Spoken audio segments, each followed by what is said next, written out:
Start by turning the robot upside down. Use a screwdriver to remove the edge sweeping brush.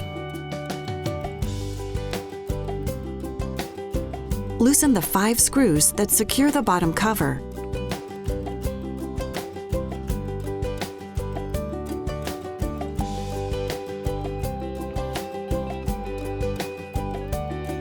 Remove the bottom cover. Loosen the 2 screws that retain the wheel module.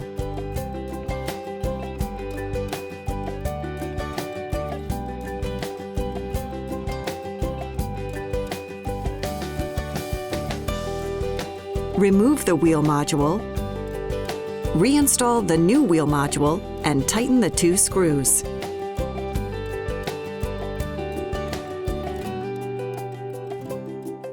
Replace the bottom cover and tighten the 5 screws. Make sure the bottom cover is flush with all sensors. Replace the edge sweeping brush and tighten the screw.